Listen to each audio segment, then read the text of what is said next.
Follow the buzzer.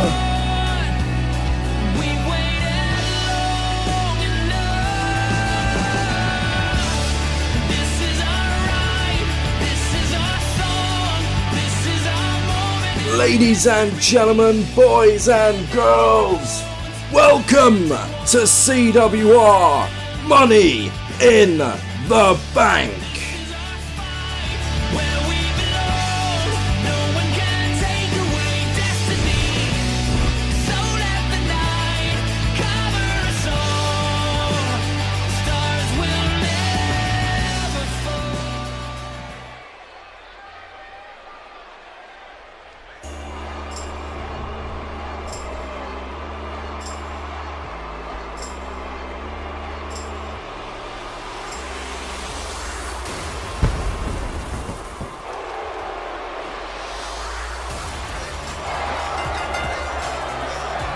Your opening contest this evening is a fatal four-way match, and it is for the CWR Intercontinental Championship. Introducing first, the phenomenal AJ Styles. Ladies and gentlemen, welcome to Money in the Bank, this cross-branded show between Asylum and Revolt. And we're kicking this thing off with the brand new championship introduced this past Thursday evening by Revolt General Manager Roman Reigns. The counterpart to Asylum's now exclusive Patriot Championship, the Intercontinental title, will be defended here this evening, and AJ Styles is the first man entering. Styles has not had the best run of luck as of late, and he looks to turn that thing around tonight with a huge victory to become the inaugural Intercontinental Champion.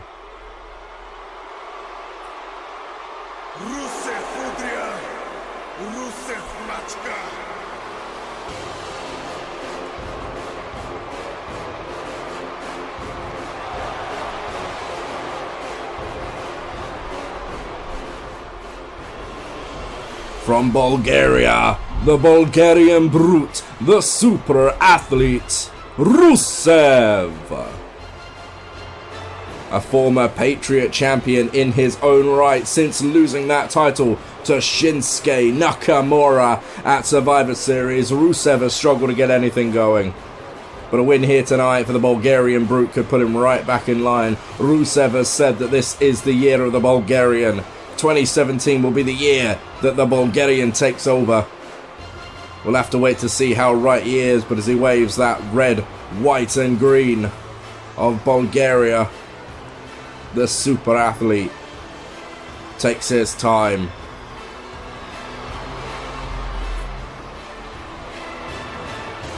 As I say, a former Patriot champion in his own right. He won that title in a match not too unsimilar from this. He won that title inside a 6-man Hell in a Cell match at Immortality this past year. Now looks to get right back on top and prove that the Europeans do it best.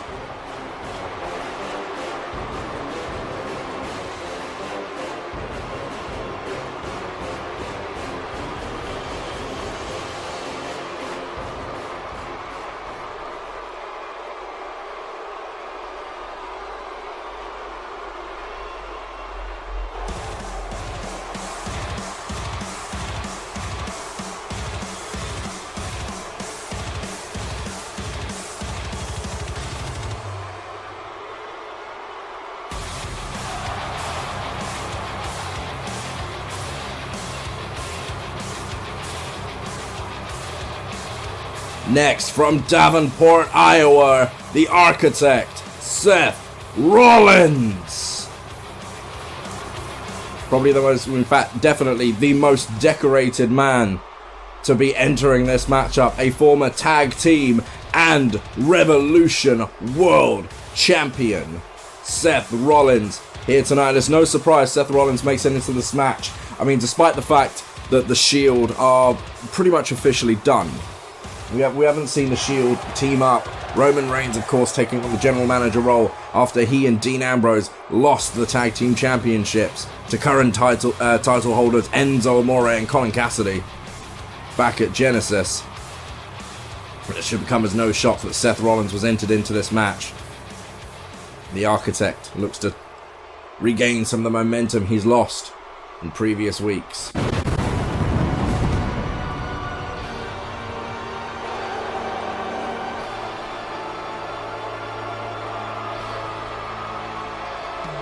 And finally, weighing in at 326 pounds, Kane.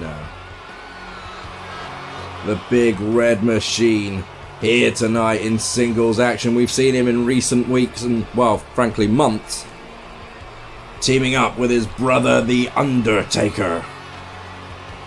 Tonight, Kane stands alone with an opportunity to become a champion for the very first time. The big red monster has to be one of the favourites in any competition he's in. You can see the other three guys just standing around the ring watching Kane. He's an intimidating sod, to say the least.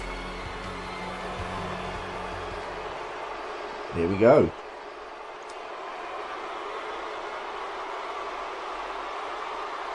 Just getting started here tonight, and there you see it, the Intercontinental Championship.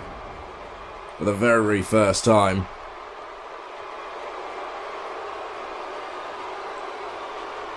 There is that very belt being held up in the air by the referee. Decided for the very first time this evening, this Revolt exclusive championship.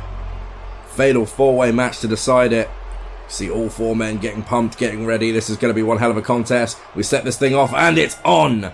And straight away you see AJ Styles taking it to the outside, getting out of harm's way. This is your traditional fatal four-way matchup, which means no disqualifications and no countouts. But the pinfall must take place inside the ring. The first man to pick up a pinfall or submission will become the very first Intercontinental Champion. Inside the ring now, we've got Kane, we've got Rusev, AJ Styles and Seth Rollins. And this is interesting, the two smaller, quicker men going against one another here. I mean, that's a dream match in and of itself, is Rollins and Styles. Maybe we will see them go one-on-one eventually. Inside, we've got the two bigger men, Kane and Rusev. We've got two very distinct styles coming from, well, three really, because Rusev can move for a big man. Kane, of course, is the biggest, he's the tallest, he weighs the most. Kane is one hell of a demon. And he's got the experience to match. Although, realistically, in the Revolution, in CWR, Seth Rollins is the most experienced man in this matchup. So, it's definitely the most decorated, the only former world champion in this thing. Right now, Kane is taking it to Rusev. Styles and Rollins seem matched on the outside. Now Styles is going to take it back to the ring. Comes off the top rope with a drop kick. Kicks Kane in the back. But you see that there. Kane stood up. Kane did not get knocked down. But Rusev was the one to send him down to the mat with that wheel kick. Seth Rollins sends AJ Styles down. You've got to keep eyes in the back of your head in this kind of contest. Back body drop there by Kane. It's hard to see where the crowd is favouring right now. Obviously, Kane is a massive fan favourite, has been for a while. But this crowd certainly still appreciate the talents of the other three men. Seth Rollins with a big, well, gets slammed with a belly-to-belly slam from Kane. Takes a moment to take a breather. Kane looking a little confident against AJ Styles there, but he didn't keep his eyes in the back of his head. But look at this now, AJ Styles with that suplex. Turns his attention to the big red machine. Rusev placed Kane up on that top rope. Styles took care of Rusev, and now he's going to take it to the big red monster. And this could be massive here if he hits this. Superplex to Kane. Three men still in this thing. Kane taking a moment to catch his breath after being slammed by AJ Styles. And now Rusev getting double teamed by Styles and Rollins. He's called the Architect for a reason, but Styles has taken it to Seth Rollins all of a sudden, but turns his attention back to Kane into the corner. And they collide. Rusev gets sent over the top rope with a big clothesline. Seth Rollins hits the floor thanks to Kane. And now AJ Styles comes off that middle rope with a drop kick of sorts to Kane, and Styles is the one standing tall and he's going to take advantage. Here's the cover from AJ Styles. Gets a 1 count on Kane. And these are 4 men that have, they've had mild success here in the Revolution. And look at Styles with that rolling senton off the top. Took out both Kane and Rollins, but it looks like he took himself out as well. Styles now catching a breather on the outside, and it's Rusev who's in control up on the top rope. You don't see Rusev go up high very often. Seth Rollins though rolls through the Avada Kedavra. Rusev looked to take advantage of Seth Rollins, but this could be the beginning of the end. Seth Rollins has Rusev. Pedigree connects. Is Rollins going to go for the cover? No, he realizes Kane is right there. It would be foolish. He would put himself in a vulnerable position. Rusev could have been pinned in that moment, but that's the beauty of a fatal 4-way match. Doesn't matter. AJ Styles, brainbuster to Seth Rollins. Brainbuster DDT, should I say. Here's the cover from Styles on Rollins. Gets a 1 count. Now Kane looks to finish off Rusev as well, and Styles just stepping back. Smart move here from AJ Styles. Nope. I thought Kane was going to go for the chokeslam then. He didn't. Rusev was able to counter, get back in this thing, but AJ Styles once again in complete control of this thing. But Rusev comes back, fireman's carry slam to the middle of the ring and just throws him like a ragdoll across the ring. But Kane hits that massive clobbering clothesline, and Kane going to go for that choke, that mandible choke on Rusev. Seth Rollins breaks it up, sensing a submission. We're down to Rollins and Kane inside the ring. Kane stepping out, going out after AJ Styles. Seth Rollins stands alone in the middle of the ring.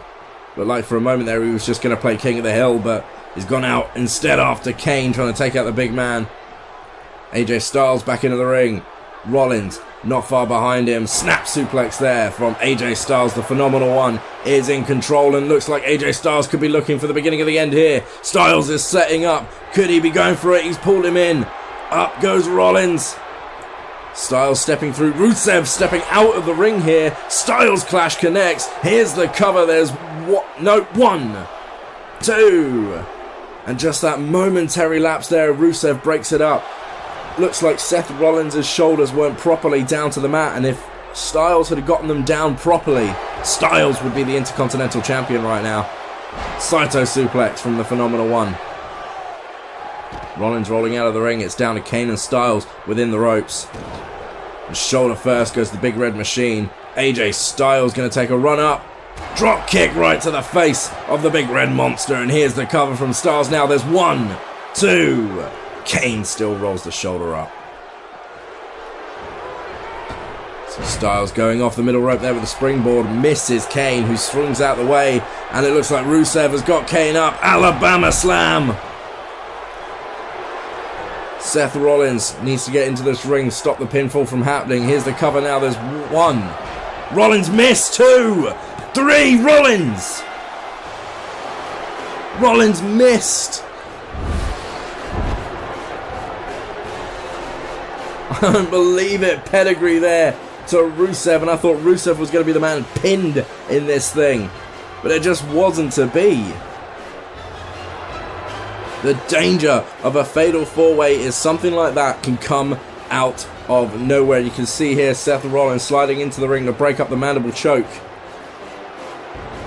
Kane almost had it on Rusev there. Styles with the Styles clash and was literally half a second away, but here is the Alabama Slammer from Rusev, and what's really interesting here is watch what happens here. Rusev goes in for the cover, the pinfall, and I've just seen what Rollins tried to do. He didn't try and break up the cover, he tried to knock down the referee, and the referee just kind of slid backwards to avoid it. Rollins cannot be happy there, but regardless, ladies and gentlemen, here is your winner and the first Intercontinental Champion, Rusev. Well, there you go. There's that. Rusev becomes the first Intercontinental Champion. Incredible fatal 4-way there, but we've got to move on now to our next competition. Ladies and gentlemen, your following contest is a ladder match, and it is for the CWR Patriot Championship.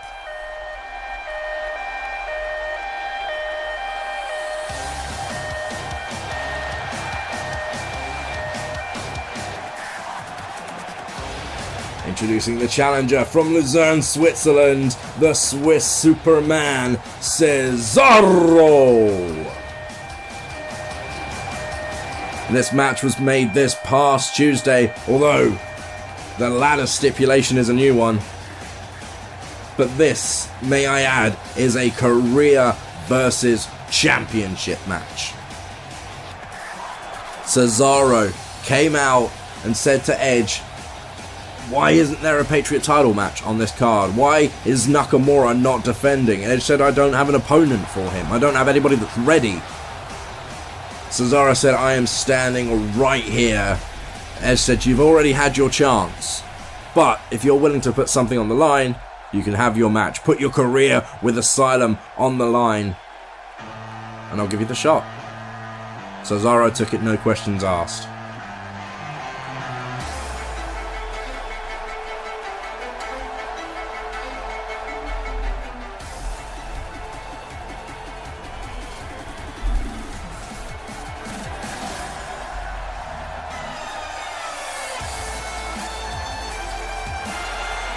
His opponent this evening from Kyoto, Japan.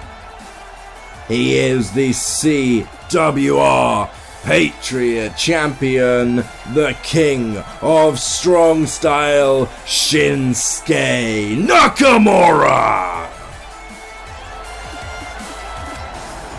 See him there, of course, without his title, because this is a ladder match. The title is hanging above the ring. The first man to climb the ladder and remove the championship will be the Patriot Champion, Nakamura. Remember, undefeated in this season is Shinsuke Nakamura, the former World Heavyweight Champion. One of the most dangerous men in the Revolution, bar none. Shinsuke. The crowd just lapping up every last moment of Shinsuke Nakamura, and can you blame them? Because I certainly cannot. I love this guy as much as they do, but Cesaro is a man determined this evening. And let's be completely honest with ourselves. If you don't have to pin Nakamura, your chances go up. Let's be completely honest with that fact. It's much easier, in my opinion, to scale the ladder and move the championship than it would be to pin Nakamura's shoulders to the ground. Just pan over the crowd here, excited to see this ladder match. First of two ladder matches we will have here on the show. Of course, our main event this evening is the Money in the Bank ladder match, but that is much later on tonight. Right now, we've got it on Cesaro Nakamura, one-on-one ladder match. Let's get this thing going.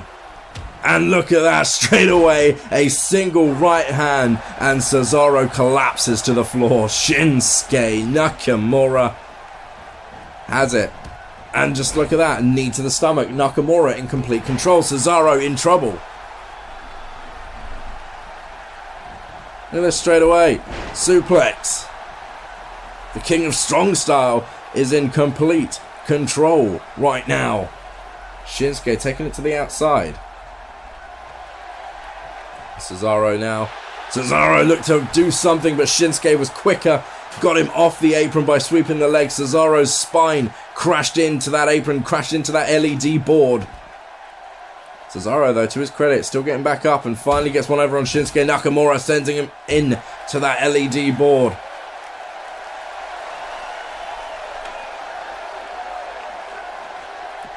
Nakamura wrestles the ladder away from the Swiss Superman and just clobbers him with it across the face. Shinsuke setting the ladder up on the outside. Got to get it inside the ring, guys. Climb it and get to the title. I guess they both know how much damage they've got to do. They faced each other before. They know what the other one can do. Backstabber from Shinsuke Nakamura. And he has been working on that spine, working on that midriff section, which is sensible if you think about it. He's going to try and remove the strength element from Cesaro. Without Cesaro's superior power, Nakamura has every element covered. The one thing he truly does have to watch out for is just how strong Cesaro is. Looks like he's got a game plan for that. You don't call him the king for nothing. Now, set up in the middle of the ring. Nakamura turns his attention back to Cesaro, but Cesaro gets right back into this thing. Half and half suplex into the ladder. And now it's Cesaro who looks to be on form. Cesaro, look at him there, just climbing up that ladder. I would have expected Cesaro to move a bit faster than that, but he's got his hands on the belt for the first time. Nakamura right there, grabs him by the ankle, is going to pull him all the way down to the floor. Cesaro in trouble, and there's the boot from Nakamura, and that's the problem with this kind of matchup. You can be in control as much as you want, but as soon as you try and go up that ladder, you are defenseless. You are putting yourself at risk. Nakamura now is the one to do just that. Climbing up the ladder, getting to the top. He's got his hands on that championship. Cesaro pushes the ladder out from under him, catches him, powerbomb. And did you see there? Nakamura's hip caught the edge of that ladder. Cesaro, not wasting any time, drives the boot into the gut. Nakamura trying to roll out of harm's way, and look at that once again. Look at that right hand. Cesaro just downed. You do not want to get hit in the face by Shinsuke Nakamura. You do not. Down to the floor goes Cesaro, knocked down by Nakamura, who then retrieves the ladder.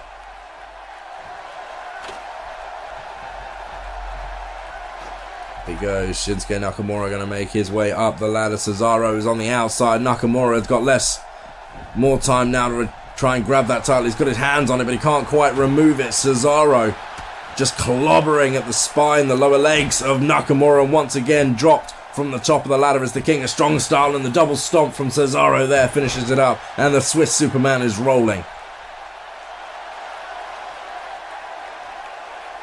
Desperate for this right now. His career is on the line. He cannot afford to lose this thing. Cannot afford to lose it. Sweep of the legs there by Nakamura though. He's going up to the middle rope, and you know what he's going to hit from here. Cesaro could be knocked completely out from this move here. Kinshasa!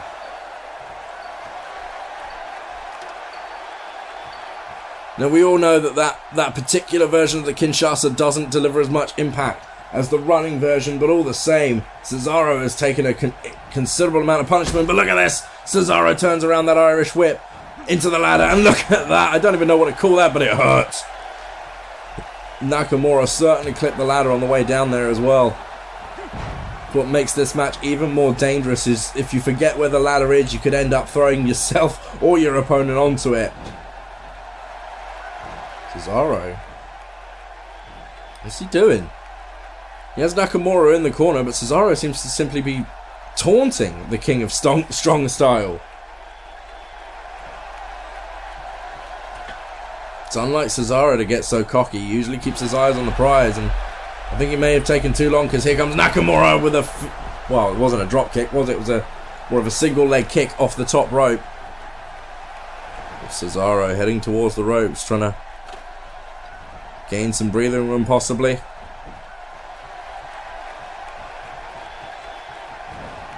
can see now Nakamura just wants to get rid of him, wants to get Cesaro out of the ring, and that's the best time for him to climb the ladder in his mind. And he's got a point. The further Cesaro is from Nakamura, the harder it's going to be to stop him. Nakamura trying to remove that belt. Got his hands on it now. Cesaro, you can see there, is starting to make his way to his feet on the outside. Nakamura still got his hands firmly around the title belt strap. It ain't so easy to remove him here. We're not just going to have you win by sheer luck alone. And Cesaro still trying to fight back now. Nakamura has it. No, he's let go. But Nakamura, you saw there, fought back for a second, was able to land on his feet, sort of. and it gave him a chance to gain the advantage over Cesaro, but Cesaro fights back and forth action between these two. And Nakamura now dumped to the outside. Cesaro, turnabout is fair play, and it's the Swiss Superman who makes it to the top of the ladder now. Cesaro needs to get his hands properly round that grass, needs to unclasp it. It's not an easy thing to unclasp, but Cesaro has it. Cesaro could win this thing right now. Nakamura in to fight back. Can he grab it before Cesaro takes the belt down? There's a clobber from Nakamura. Nakamura going to go. Yes, he's going to climb the other side of the ladder, but no, Nakamura. He realizes what he's just done. He should have grabbed him when it mattered.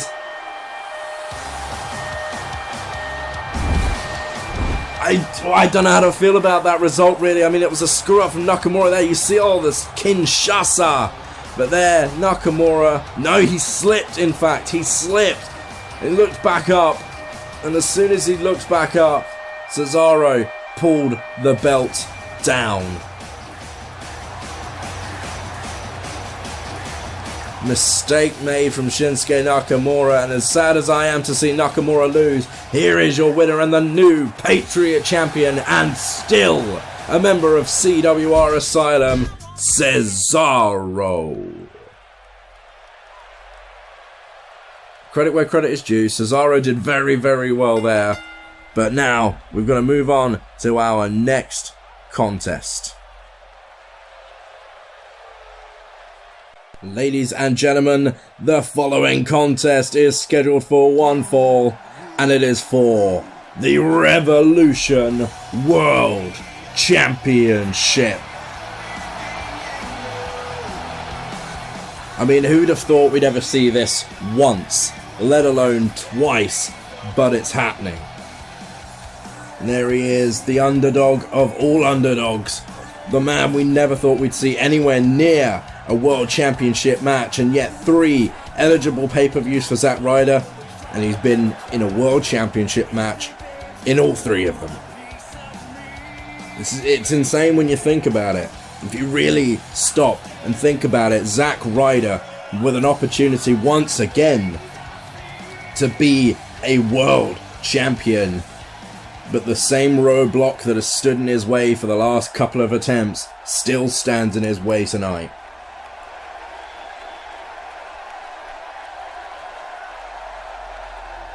Zack being made to wait as well, I'm not surprised.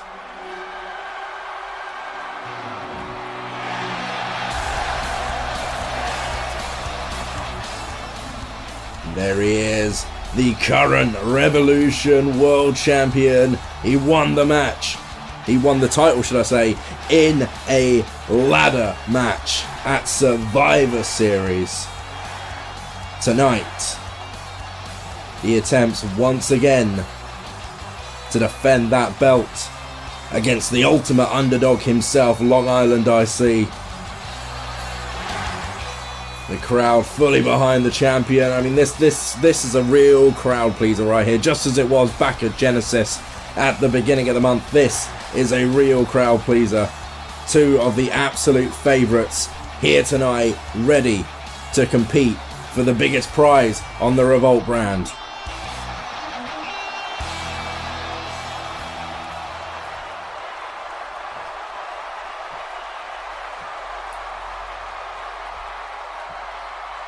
See there, multiple signs in the crowd, some for Zack, some for Daniel. There it is, there is the Revolution World Championship. Up for grabs tonight. Let's make the official introductions. The challenger from Long Island, New York, Long Island Iced Z, Zack Ryder.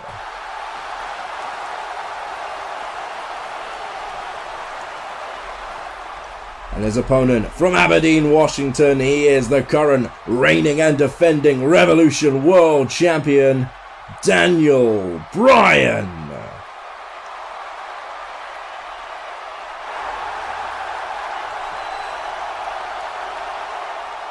Bryan looks so focused right now. He knows just how close Zack came at Genesis, and he is not going to allow Zack Ryder the same level of opportunity this evening. He is not going to allow the slip up the upset of the century could take place in this matchup. Up high one last time. Yes, yes, yes, you see it on the side plates. By Thursday, could those side plates read woo, woo, woo? You know it. Let's get it on. Daniel Bryan right out of the starting blocks of that running single leg drop kick. Daniel Bryan straight up to the top rope. Daniel Bryan isn't screwing around. He is not going to allow Zack Ryder the opportunity to take it from behind. Missile drop kick there from Daniel Bryan. He's going to go for it early. Here's the cover from D-Bry. There's 1, 2. Zack Ryder kicks out at 2.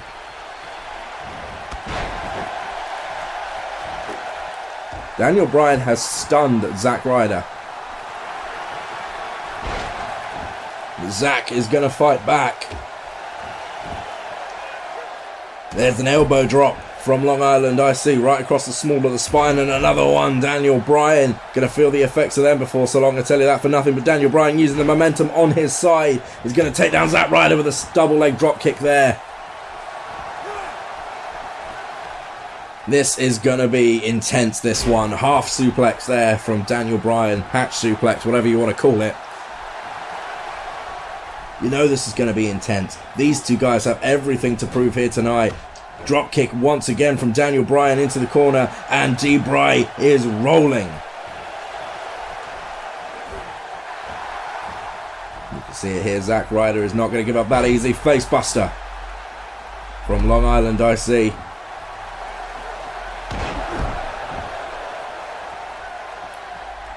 Zack going to go to the ropes, and this is where Zack Ryder has that one little bit of an advantage over Daniel Bryan, in my opinion. He is definitely a better flyer. Daniel Bryan is a very technical and gifted athlete and can certainly fly to his own credit. We know this. Daniel Bryan going for the cover here in the corner. There's 1. Zack Ryder kicks out. Could have gone for the rope there. Could Ryder easily could have gone for the rope. Decides to go for the kick out, and that's the mentality of Zack Ryder in this one. Up to the top goes Zack Ryder. Daniel Bryan stepping back a little. What's Bryan got in mind here? Straight kick off the top. Daniel Bryan sends Zack Ryder crashing to the floor, and D-Bry going to put everything on the line as he goes to the top rope. He's not going to come off the top over Zack. Yes, he is, with a cross, with an axe handle. I can't speak to save my life. Daniel Bryan getting into the ring, going to wait for the count out. I think in his mind, he knows that Zack is going to make it back to his feet, and he's just going to wait for him inside the ring. Neither one of these men want to win underhandedly. They both want to prove, and that's what I was saying about Daniel Bryan not going for the rope, instead going for the kick out before. They need to prove they can win this one. Clean up, no questions asked. Sent on off the middle rope there from Daniel Bryan, and once again, the champion for the cover. 1, 2. Right now, the crowd behind Daniel Bryan. You can't blame them. Daniel Bryan coming off the ropes and changes his mind. Goes into the corner instead. Bad time to go for a taunt, though, as Zack Ryder comes up behind him. And Zack Ryder, Zack attack!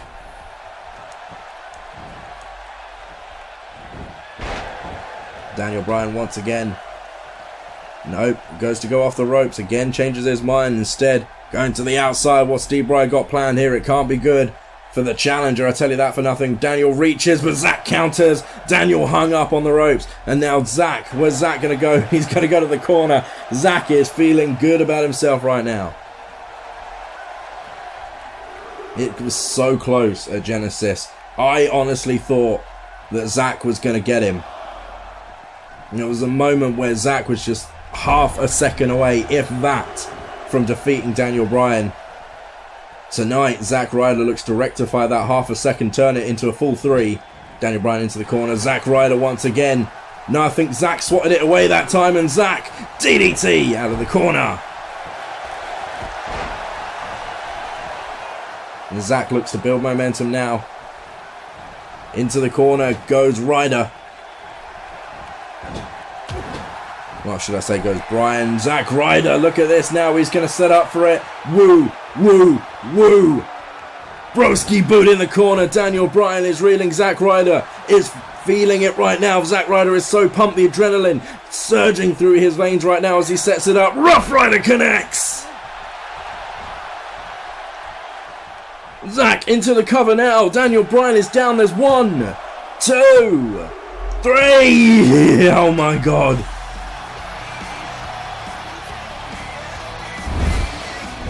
I'm about to say this out loud.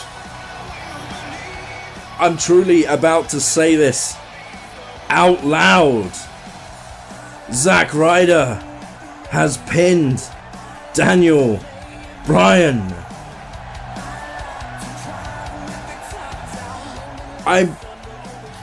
Whoa!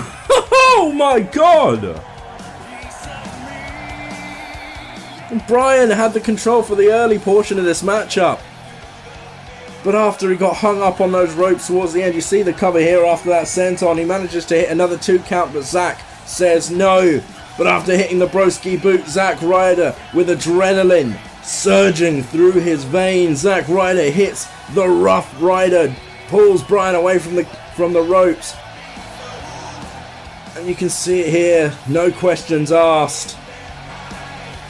No controversy whatsoever.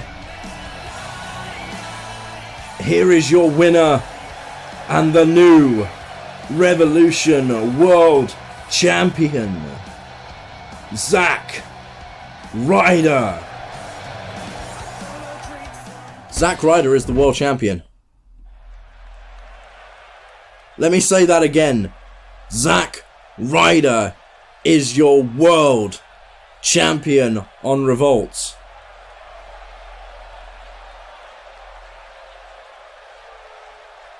I'm at a loss for things to say over that one.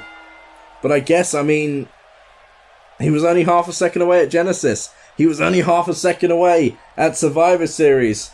Tonight, Zack Ryder rectified that half a second, but guess it's time to move on. Ladies and gentlemen, the following contest is for the Cruiserweight Championship.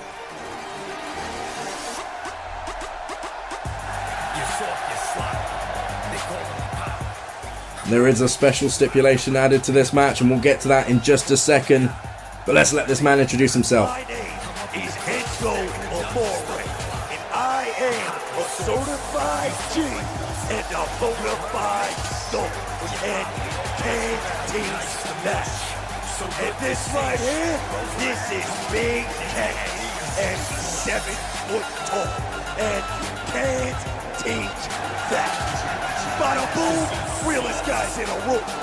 How you doing? Well, I'm going to try and collect myself over that past match. We're back on Revolt for this next contest. And as I say, it is for the Cruiserweight Championship. But of course, coming to the ring now are the Tag Team Champions. The special stipulation added to this one is that if the Cruiserweight Champion can pick up the win tonight, he will get a shot at the Tag Team titles. So-called opponents tonight, we have one word to describe them, and I'm gonna spell it out for you. S-A-W-F-T. Enzo laid out the challenge to Tyler Breeze after being able to pick up a singles victory over the Cruiserweight Champion. If you can beat me at Money in the Bank, Cass and I will give you and Fandango Tag Team Championship shot. So there's a lot on the line tonight, and the champ knows it. Looks like we didn't actually hear from Tyler Breeze on the night whether he would accept the match, but apparently it's on, so you know. We're still unaware of who actually accepted the match, whether it was Tyler himself. Fandango may have accepted it. And it could have even been Roman Reigns who just said, you know what, I like that, let's go with it. Tyler, we know, tries to avoid competition if he can help it, but there he is, the Cruiserweight Champion, residing at the moment in Cairo, Egypt. It's Tyler Breeze, being accompanied to the ring by Fandango. We've seen Tyler Breeze fend off Neville in recent weeks, including one of the shortest championship matches I think I've ever seen. A tables match for the title that saw Tyler beat Neville in about a minute.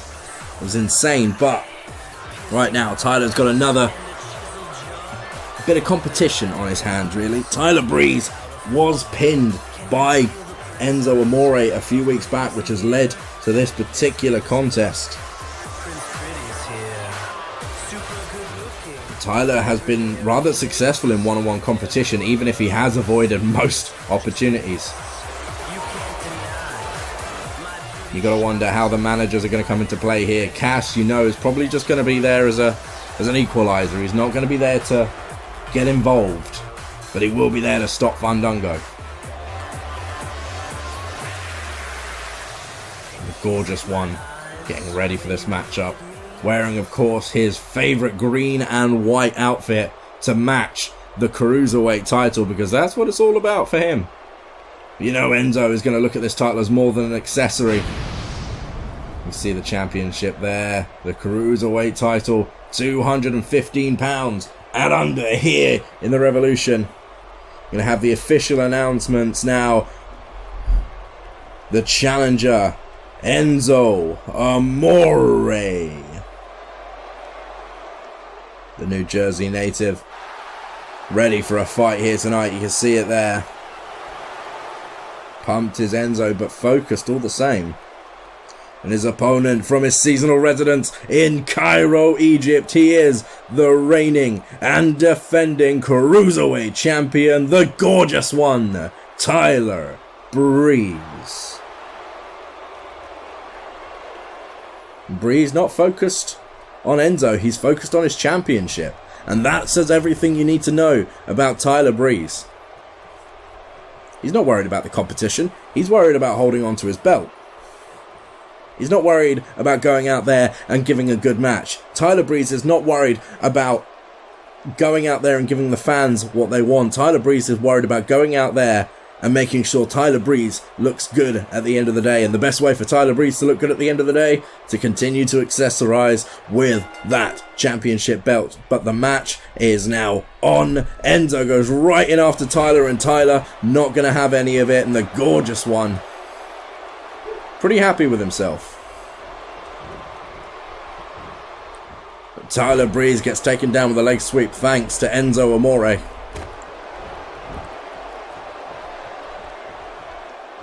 Just stomping down on the arm. Enzo going to take it to Tyler. And this is a very interesting clash of styles in this matchup. Enzo, of course, is a scrappy brawler. He's not known for his technical prowess, whereas Tyler Breeze is actually a far more accomplished wrestler. However, he is much more concerned with how good he looks in the ring. Will continue to be a little bit flashy, but Tyler, we do know, has a mean streak and will use it when he wants it. We start this thing off, and Tyler Breeze is in control of Enzo. We've seen Amore pick up a one-on-one victory over Tyler, but the title wasn't on the line at the time. We've also seen Cass take out Fandango in recent weeks. It's about the title now. It's about one-on-one competition, and Dango and Breeze are going to be thinking, you know, we can win ourselves something big here by beating Enzo tonight, which is why I'm slightly worried about what Fandango is going to get up to at ringside, because he doesn't hold a championship at the moment. Fandango is completely relying on Tyler Breeze to get that tag team opportunity. There was the enziguri there from Tyler Breeze, and look at him now, the gorgeous one, just brushing off Enzo like he's not even really there, just continuing with those knees. See him there, turns it around, does Enzo Amore with that neck breaker, but Tyler, he is accomplished. Let's not, overlook the fact just because Tyler cares more about his appearance, cares more about holding on to the belt for the fact that it looks good around his waist, Tyler will avoid competition if he can help it. But let's not forget, when he does step between those ropes, Tyler Breeze is one hell of a wrestler. One of the most underrated stars in CWR today. Enzo Amore, though, going to look to go to the top rope. When he flies, damage can be done. There's the elbow drop. Sticks it right into the black heart of Tyler Breeze. And the crowd, you can hear them completely behind Enzo Amore right now. How you doing? Enzo has control. He's going to come off the middle rope. DDT from Enzo Amore, and that could be the beginning of the end. Tyler Breeze could be in trouble here. Here's the cover from And look at that. That's exactly what I said might happen, and it's happened. Fandango gets himself involved. Tyler able to take the opportunity to take a breather and get out of the match. Or get out of the pinfall, should I say. But Enzo isn't letting up. Enzo is not going to allow that distraction to get the better of him. But Tyler waited for his opportunity and managed to find one with a jawbreaker there. And Tyler, you can see, winding up with that big right. Hurt his own hand in the process, but whatever you got to do. And what's Fandango doing? As Tyler goes to the top. Nope. Tyler goes round the ropes. No, he is going up to the top. Fandango just slipped a steel chair in. Drop kick, and Enzo lands on the chair. Here's the cover now, and look at that. Turnabout is fair play. Fandango distracted the referee one more time, and it ended up costing Tyler Breeze, who went for the cover. The ref just didn't see it, and on that note, Fandango has been ejected from ringside. Tyler is out here on his own now, but Tyler's still in control. Drop kick from Breeze. You see Tyler, he keeps his eye on that chair, but he's not going for it. He went for the supermodel kick, however. It didn't work out. And look at Enzo Amore, Russian leg sweep. Tyler Breeze crashes into the steel. This could be the beginning of the end, but no. Enzo gets sideswept by the champion. Once again, supermodel kick countered by Enzo Amore. Turns it into a neck breaker, connects with it. Tyler looked like he had it, but Enzo, scrappy, resilient, not going to give up that easily. Enzo Amore now goes I don't know what he was going for there, but it got moved for, and Tyler Breeze in complete control, and Tyler going to turn Enzo around, drive him down with the Unprettier. Here's the cover from Tyler Breeze. There's 1, 2, 3. You see Cass there going beside himself, but he was not going to spoil the integrity of the match. That's what Cass is all about. We saw Enzo here with that diving DDT, and I thought that was it for Tyler Breeze. And I think Fandango thought that might have been it for Tyler as well, because look at Fandango. Gets himself involved in the match, distracting the referee, not allowing Enzo to pick up the victory. And Tyler there with that drop kick, and Enzo, you can see there, landed on the steel. Could have been the beginning of the end for Enzo Amore, but Fandango once again getting involved, but this time it cost Tyler. The supermodel kick there, Enzo able to step out of the way, but that was it there. Enzo, I think, went for a cross-body block. Something of the like anyway. And once again, the supermodel kick was avoided, but this time Enzo had nowhere to go as Tyler drives his face into the mat with the Unprettier. There was 1, 2, and you can't see Big Cass there, but he was going absolutely nuts as the 3 count hit. But there you go, ladies and gentlemen. Still your Cruiserweight champion, Prince Pretty, Tyler Breeze, and of course picks up a tag team opportunity for him and Fandango, which we will see within the next couple of weeks. Tyler Breeze still your Cruiserweight champion. Impressive from Tyler, to be fair. But again, we've got to move on to our next contest this evening. No hanging about any longer.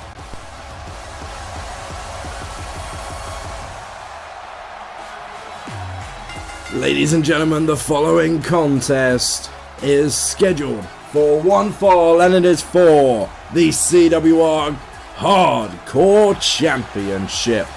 Introducing first, the champion from Stone Mountain, Georgia, Apollo Crews. A little unusual for the champion to be entering first, but regardless, Apollo Crews wanted this match. We've seen over the past few weeks, really, Strowman has been attacking Apollo, and Apollo's had enough of it. Edge made this match on behalf of Apollo Crews, and Crews said good, because if you didn't make it, I was just going to go out there and get me some anyway. Apollo Crews looking to defend that hardcore championship. He's definitely making a name for himself here in the Revolution. Is Crews. He's had some great matches with The Miz over the past few months. Who can forget that match at Apocalypse? where Apollo just threw Miz through a table. It was like, nope, done, going home. Toodaloo, and such. Didn't waste any time, but ladies and gentlemen, his opponent this evening, weighing in at 400 pounds, the monster among men, Braun Strowman. Strowman turning his back on Bray Wyatt a number of weeks back. You see Apollo Crews here, he's not waiting around, he's going to come get him some. There you go. I mean, this match, obviously, it's a hardcore championship match. There are no disqualifications or countouts. But, you know, actually has to start in the ring. Look at that. Crews just taking out the referee anyway. And that might have just been blind panic from Apollo Crews. Look at Crews now. I mean, he got Strowman down. Up to the top rope. Crossbody block from Apollo Crews. There's the cover. There's one. Crews trying to take this one early, not hanging about, and you can't blame him if Strowman can get on a roll. Like Apollo is a strong man, he's quick, but Strowman is a different kind of monster. See here, Braun has just slowed the pace right down. He is not going to allow Apollo Crews to continue to throw him around like this. A straight right there. Apollo just knocked to the floor like he's nothing, like he's a rag doll. But Crews not going to give up easily. He's using Strowman's size against him there with that drop toe hold. Well, it wasn't really a drop, was it? More of a toe hold. Oh, I don't even want to know. STO by Braun Strowman. Taking his time. The crowd not happy about it. Apollo has built himself quite the fan base with his hardcore matches against Miz. It's Strowman now, who looks to be taking advantage.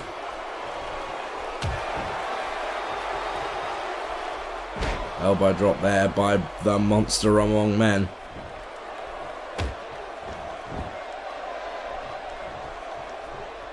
Just taking his time, you can see it, he's just having fun with this matchup. He's just taking it to Crews. Like I say, we've seen it backstage. Apollo has just been thrown around by this man on a number of occasions. There's a 2 count. Crews still kicks out. We saw Crews try and fight back this past week, but once again Strowman just got the better of him, driving him headfirst into the concrete floor in the backstage area. Apollo is desperate for this match. He's desperate to prove himself, but right now Strowman is all over him. Up onto the shoulder here. Braun Strowman not screwing around whatsoever, just using that sheer strength advantage to just bully Apollo Crews. I don't think Crews has got an offensive move in for quite some time now. He's just being thrown around. And Strowman is just having his way with Crews, drives him down to the mat. Here's the cover from Strowman. There's 1, 2, 3. Well, if that wasn't a dominant display, I don't know what was. It started out well for Crews, but he just couldn't keep it up, and Strowman, he just dominated the rest of that match. There's no other way to describe it. He just had Crews down. Ladies and gentlemen, here is your winner and the new hardcore champion, Braun Strowman.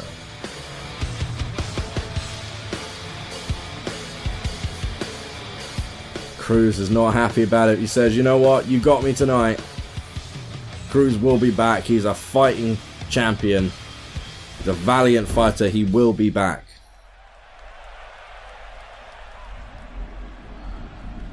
I guess, as always, no hanging about anymore. This is a pay-per-view and we want to keep this show rolling. Ladies and gentlemen, let's move on to our next contest.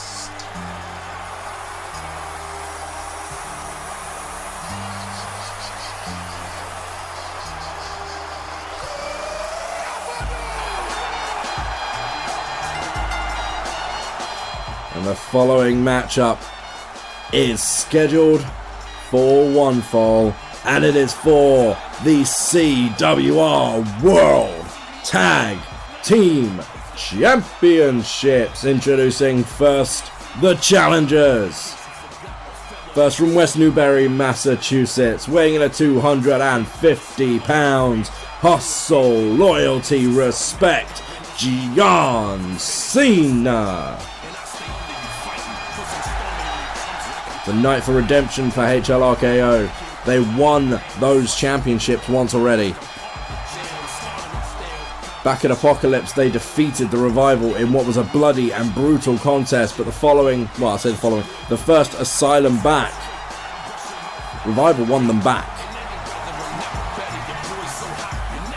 Clocking in at one of the shortest championship reigns in history for HLRKO, and they're not happy about it. They're back here tonight exacting their rematch clause. You gotta know they're more focused than ever. They're not going to allow a slip up. They use momentum to get themselves to the titles. But now it's not about momentum, and it's not about any of that. It is about proving who the better team is. Introducing John Cena's HLRKO partner from St. Louis, Missouri, weighing in at 245 pounds. The Viper, the Apex Predator, Randy Orton. It was the Viper that picked up the original victory against the Revival Apocalypse, but it was also the Viper who fell on Asylum 3 weeks back. Randy Orton wants redemption. He doesn't take kindly to losses, does Orton. We've seen that in the past. If he takes a loss, you'll often find Randy Orton coming back to fight, coming back to give it another go, because that's just who Randy Orton is. He's not a man who likes losing. The crowd fully behind HLRKO this evening. We're a bit weary of this team when they first started, but they proved to be a good unit, a cohesive unit. Let's see how they pan out tonight. They're not going to be happy with that loss a couple of weeks back, but they seem to have pulled themselves together, and maybe, just maybe, they can pull it off once again. And they're being made to wait there, though. This is the psychology of the tag team champions.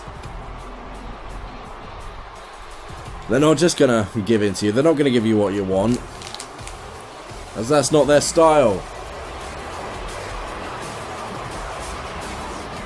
Introducing the challengers, Scott Dawson and Dash Wilder. Did I say challengers again?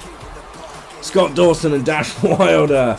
They are the CWR World Tag Team Champions, the Revival.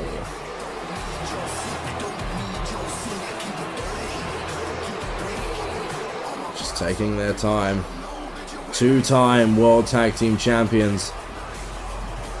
First team in history to do so. If any team, what would you expect from the Revival, eh?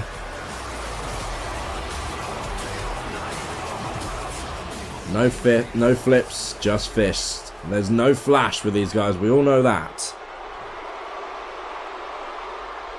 Let's get the competition underway.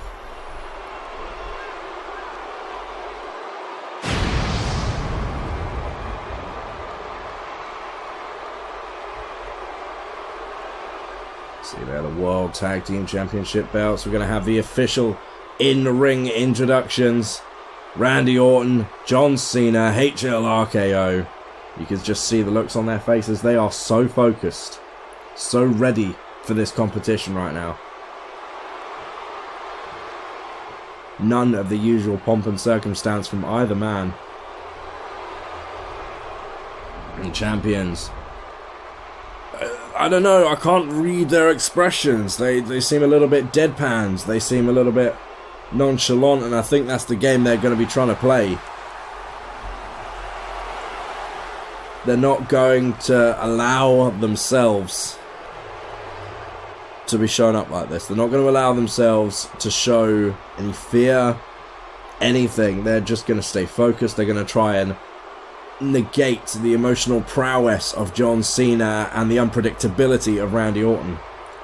We start this thing off with Dash Wilder and John Cena in the middle of the ring, one fall to a finish.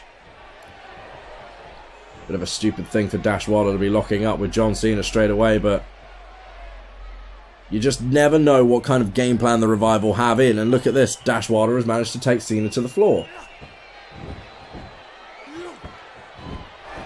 Right now, Cena is trying to fight back, and you can see Dash is just wrenching on that shoulder. He had a plan, and that is exactly what I mean. You just cannot predict. See there, John Cena going for the belly-to-belly suplex, and Dash again having none of it.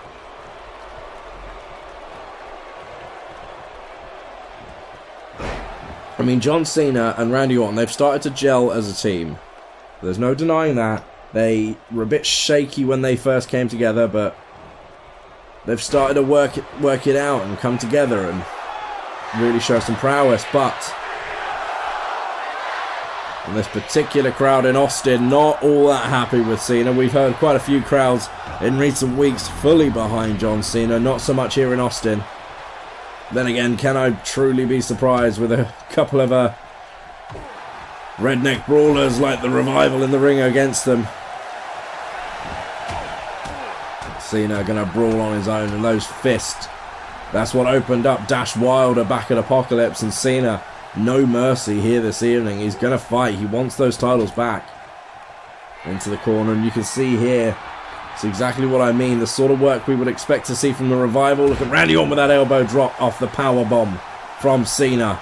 Here's the cover from the Viper. The referee taking his time. Okay, yes, there's the cover. There's 1, 2. Not even a 2 count. Referee took quite a while to get in the spot there. And a chop block from Revival, and there is the cover from Scott Dawson, should I say, a 1 count.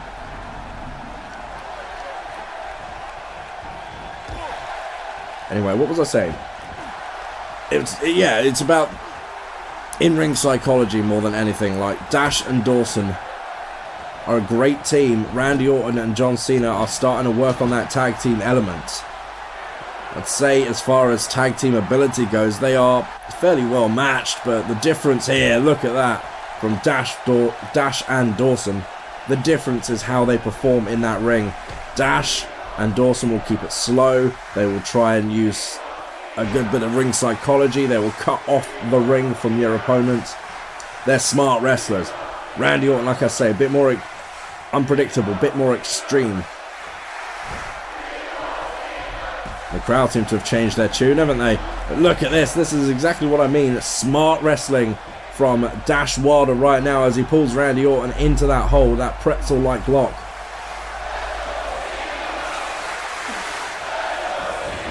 The crowd now begging for John Cena to get back into the ring. Can't make up their minds here in Austin. Randy Orton, elbow drop. An explosive nature of Randy Orton, but he does love to slow it down and just methodically pick apart his opponent, attacking the skull of Dash Wilder. We know there is an old wound there that could come into play. Looks healed up for now, but you don't know how easy it would be to reopen. And now Randy Orton sends him through the ropes. Randy Orton feeling it right now. DDT, classic Viper from Randy Orton. And look at him just taking his time, letting it sink in for Scott Dawson. Dash may not know where he is right now, but Dawson is watching this all unfold. Randy Orton, should I say, not going to go for the RKO just yet. He's going to wait. He's not going to be predictable. You know, Dash and Dawson will be watching their game plan through. They would have thought it out meticulously. John Cena back into the ring after that double axe handle, but look at Dash. Comes out of nowhere with that neck breaker.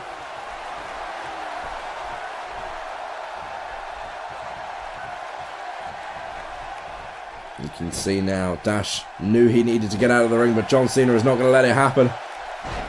Throws Scott Dawson to the ground to prevent an accidental tag, or blind tag, should I say. Takes down Dawson, and now Cena goes after Dash. Single-handedly, John Cena is taking out the Revival right now. But he took his eye off. Well, I was about to say he took his eye off Scott Dawson for a moment and it cost him. No, it didn't. Dawson dumped back to the outside. Cena gets control of the match once again. He goes for the tag with Orton. Elbow from John Cena and a drop kick. It's like they're talking a little strategy in the corner now. Calling it on the fly as you would expect these two great stars to do. And this looks like John Cena is going to go for it, but no, Dash Wilder. He had it there. He played possum for a while, but he wasn't able to take advantage of the situation. There it is again. And this is Dash Wilder at his absolute best, just playing possum, allowing Cena to come to him and not the other way around. Elbow drop from Dash. Randy Orton slips into the ring. Look at that uppercut from Randy Orton. Spins it around. RKO! And that is what I'm talking about when it comes to Randy Orton. Hits the RKO out of nowhere. Scott Dawson causing problems and Cena just knocked down the ref.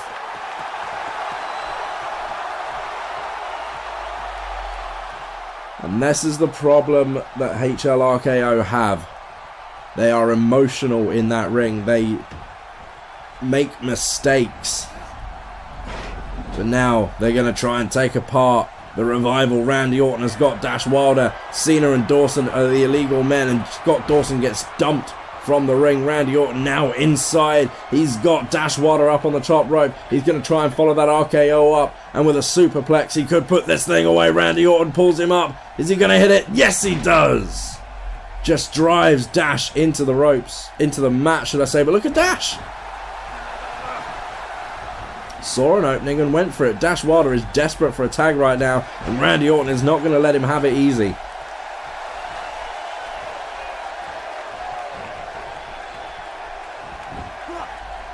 Now Randy Orton trying to get control of this matchup once again. That referee needs to get out of the way more often. I think that's the third time in this matchup. But Cena off the middle rope with the axe handle again across the arm, and Cena is attacking that arm a lot. He might be thinking STF in the future. Cena now, classic snapback from John Cena.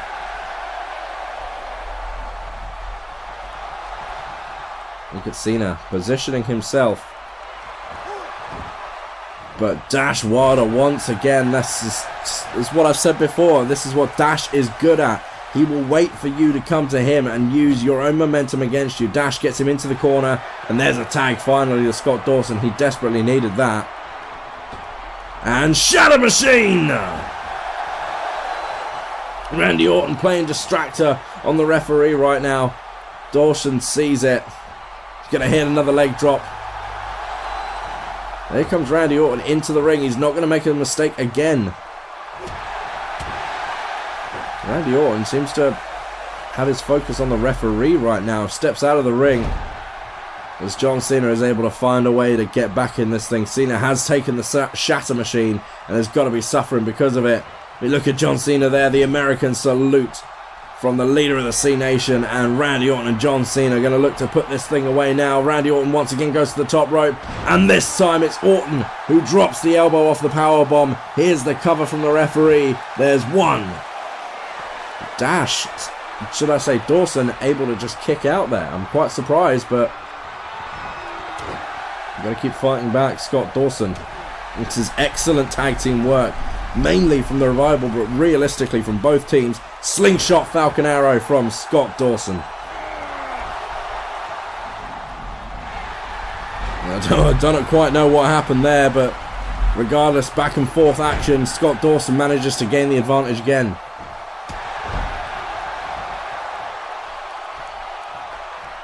Now Dash Wilder makes his way back into the ring.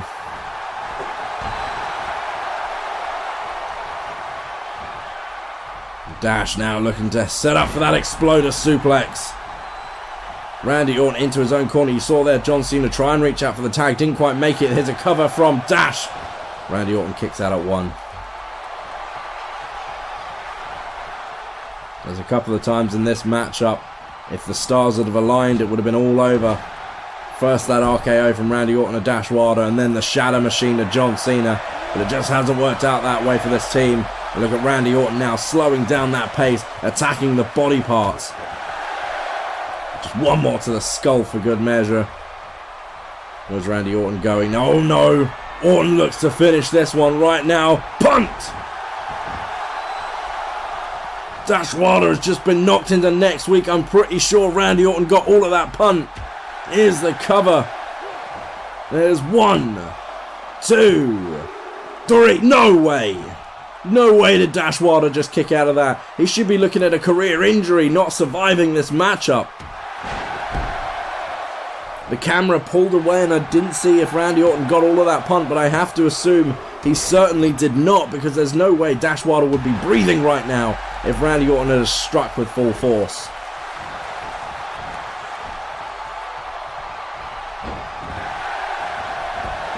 Orton with a clothesline now. John Cena interjected himself. But Randy Orton isn't done. And the ref again gets knocked down. That's got to be what, 4 at least? Arm drag from Orton. Straight right from Randy Orton. Continuing to attack that skull. Dashwater has got to be careful here. And here comes Orton. Clothesline, clothesline. Randy Orton ducks under. Scoop slam from Orton. And the Viper is feeling it right now. Dashwater for the second time in this matchup dragged through the ropes. Orton's got him. Viper DDT.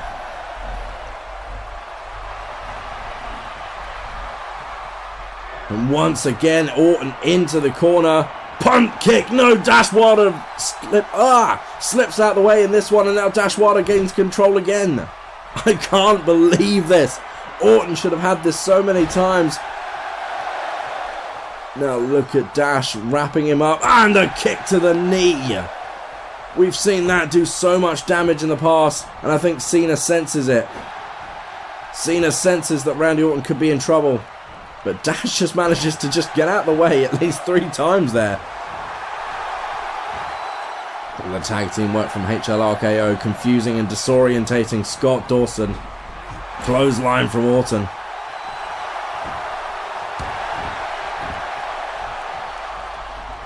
I can't believe this thing is not over yet.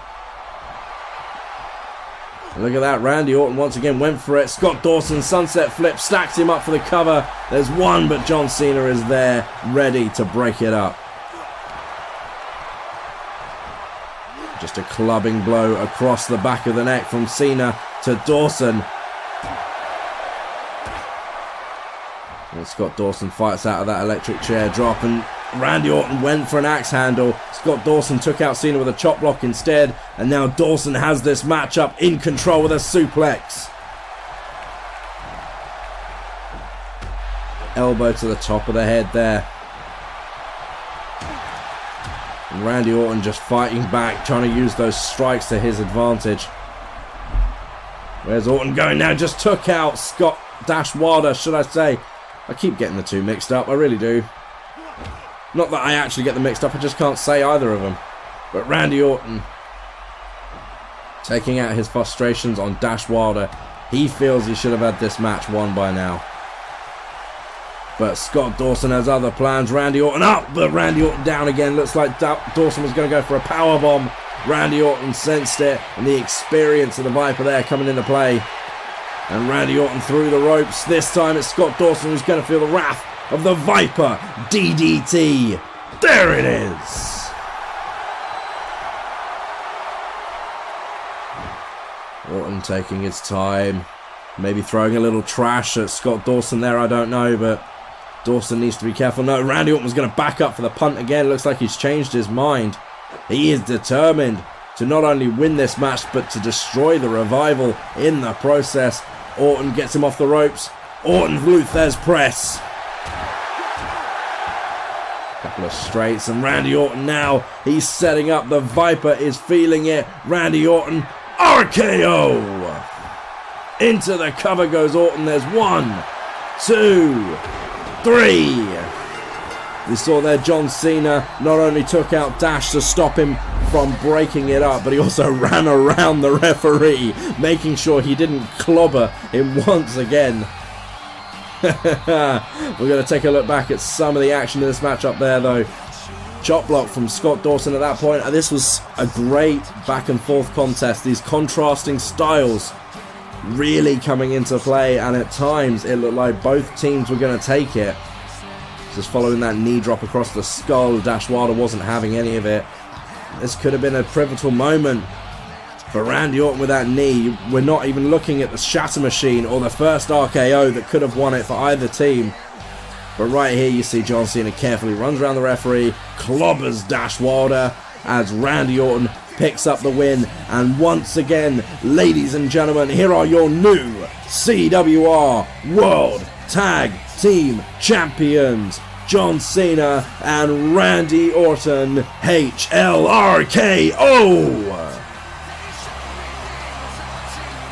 Two-time champions.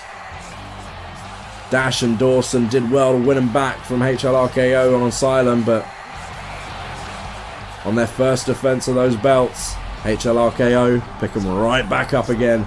Two-time World Tag Team Champions. Feeling good about themselves, and so they should. But here we go again. Pay-per-view, baby. As I say, every single time we've got to move on. Let's get on with our next contest.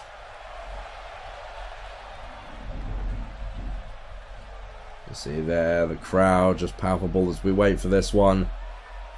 And pumped up following that one, but ladies and gentlemen, this could be massive. Your following contest is scheduled for one fall, and it is for the CWR World Heavyweight Championship.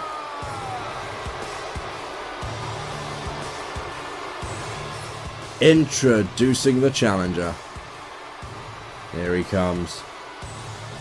He won a fatal four-way match to gain entry into this competition, and 1 year, near enough to the day, certainly to the event, when he last became world champion. 61 seconds later, he was no longer world champion. But there's got to be, I think, let's put it this way. I think Sheamus is probably rather happy about the brand split right now. Last year, well, the brand split was in effect, but not for much longer. It was more just 2 shows at that point, which meant that there was only one world championship, which meant that it was the main event of the pay-per-view. Tonight, there are 2 world championships, and so there's been a decision to have the titles, neither of them main event, to make one feel more important than the other. Which means there is no Money in the Bank contract holder right now. And Sheamus is going to be very happy about that.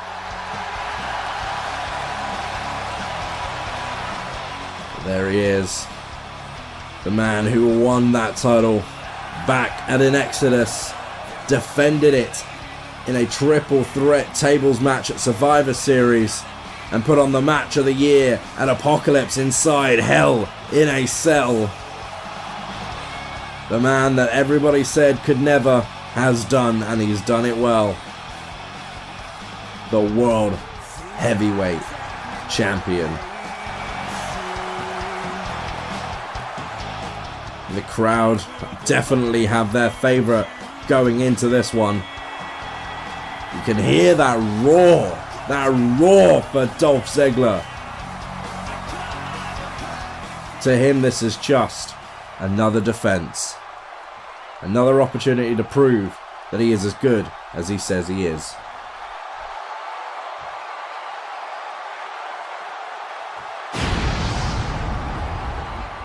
There you have it. The brand new World Heavyweight Championship unveiled by Ziggler a couple of weeks ago. But let's have the introductions. First, the challenger from Dublin, Ireland. He is the Celtic Warrior, Sheamus.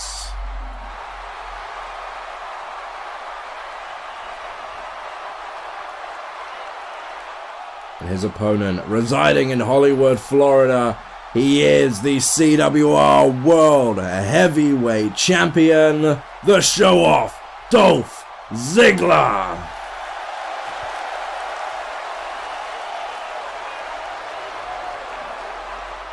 You see the side plates adorned with Ziggler's logos. Will they still be there when we come to Asylum on Tuesday evening? So much on the line for both of these men. This is not only personal, but it is highly professional for them both. They are both desperate to win this matchup. Let's see, we're going to start this thing off with a handshake. Sportsman, should have known. Sheamus trying to get under the skin of Dolph Ziggler. Should have known. But here we go. There's the bell and it's on. Dolph Ziggler first takes it to Sheamus. Sheamus, you saw, came charging in there. This is definitely an emotional night for the Celtic Warrior. A year ago, I've mentioned it a few times, he won and lost that belt in a little over a minute. Very little over a minute. Thanks to the Money in the Bank cash-in. Tonight there is no Mr. Money in the Bank, so it isn't going to, well, I say it isn't going to happen again. You don't know what's going to happen after the Money in the Bank ladder match later on this evening, but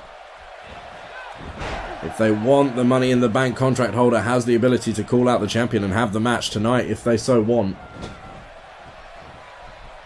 Now Sheamus is taking it to Ziggler. Sheamus going to try and use his power. Ziggler going to try and use his speed. Neck breaker there from the show off. You can see Dolph now using that speed, that aggression. German suplex from Ziggler. Let's not forget he is an incredible wrestler, is Dolph Ziggler. We go for the first cover of this matchup. Ziggler has Sheamus down. Sheamus kicks out at 1. You know, Dolph is going to use that technical wrestling ability and that speed. That's what he's good at. He's going to try and keep Sheamus on his toes, keep him moving. Sheamus, if he can get to his feet, he's got the power advantage. He's certainly a brawler. Right now is Ziggler just running all over the ring, and that elbow drop from the top just flies through the air, drives it into the heart of Sheamus. This is what Ziggler's all about. Ziggler fights with passion. Ziggler fights with emotion. He wants... It's hard to describe it, but it's just the way that Dolph Ziggler is. He gets between those ropes and he puts everything on the line. He puts his entire life on the line every single time, because to him this is his life. What he does for a living is everything to him. And being champion, it means he's the pinnacle, means he's proven that he is the very best in the world. And he does not want to give that up. And of course I mentioned it on Revolt this past week, but Dolph Ziggler actually has surpassed Finn Balor to become the second longest reigning champion in history. At this point, he is not only the longest reigning world champion, but the longest reigning male champion of any form. His title reign only eclipsed by the women's world championship reign of Legend Jayde, and he's got well over 140 days left if he wants to catch up to that championship reign. But let's not forget, this match is scheduled for one fall. It is your traditional matchup. Therefore, countouts are in effect. And as they brawl on the outside, Ziggler has the advantage. If this ends in countout either way, Ziggler remains champion. And Sheamus has got to realise that. Sheamus is not going to want to be counted out and lose his opportunity that way. And to be honest with you, I don't really think Dolph Ziggler is the kind of guy that will take a countout victory. He wouldn't be happy for himself, and you can see that there. Ziggler could have kept it on the outside, and he's chosen not to. But look at the Zigman now, elbows, and you know what he's exactly going to do here. Just using that passion to drive that heart, drive his elbow into the heart of Sheamus. Ooh, 10. Ziggler is rolling. And another one for good measure. There's 11. Dolph Ziggler turning it up to 11 here this evening. Sheamus Nope, Sheamus doesn't get caught. Ziggler, I think, was going to go for the zigzag, and the bro kick comes out of nowhere. Sheamus, here's the cover. There's 1, 2. Sheamus, rightfully so, thought he'd just stolen that one. Ziggler had all the momentum behind him, but Sheamus able to counter the attack at the attempt at the zigzag. And now look at Sheamus going outside now, taking the cover off that table. The referee holding back Dolph Ziggler. He's going to start counting out the Celtic Warrior now instead. Into the table goes Ziggler. But Dolph Ziggler is not going to get caught that easily. Ziggler turns this around. Neck breaker.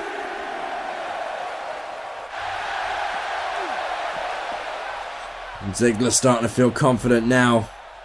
Took a moment to recover following that bro kick. Another elbow from Ziggler. He's going to collapse the chest of Sheamus if he keeps this up. But then again, we saw that kind of attitude from Ziggler inside the Hell in a Cell last month. The amount of times he hit Kevin Owens in the face with, well, I say hit him in the face. The amount of times he drove Kevin Owens' face into the mat with a famous, so it must have been about 14 times in total. That's what Ziggler's all about. He will just keep hitting you with the same move and the same move and the same move. Not only does it add damage to the affected body part, but it's a psychological thing. If you can't find a way to stop that move from happening. Sheamus though, spine buster. Staying on his feet, not allowing Ziggler to gain the advantage. Sheamus with a big clubbing clothesline. Well, it was more of a forearm smash. He went for the follow-up kick, but Ziggler had it countered with a dragon screw.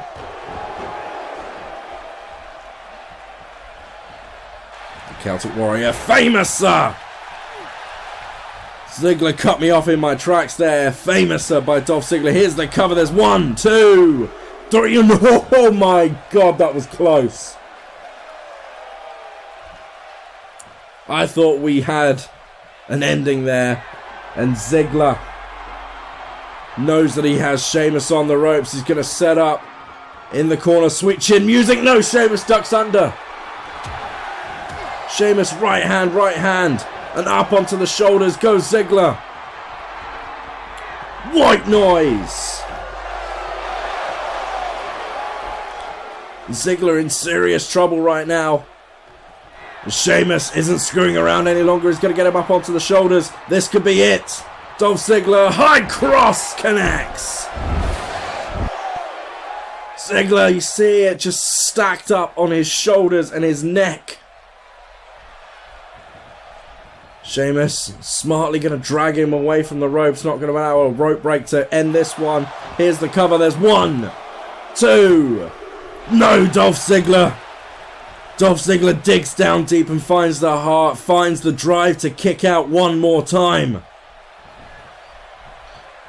Sheamus just doesn't know what to do next. Knee to the face. Sheamus has hit Ziggler with both of his best shots. He's hit Ziggler with the bro kick. He's hit him with the high cross. And Ziggler is still in this thing. See there, Sheamus went for the knee. Dolph avoided it. And we've got a slugfest now. Ziggler there. I don't know what you would call that move. It's some form of a jawbreaker maybe. Hits the cover from Ziggler. Sheamus, 1. Kicks out at 1 still. Sheamus still has fight left in him. But I've got to think if Dolph Ziggler can hit the zigzag now, it could be game over. The resiliency, the heart, the drive, the passion of Ziggler not allowing him to be beaten. I mean, you just look at what he's been hit with so far, and yet he's still in this thing.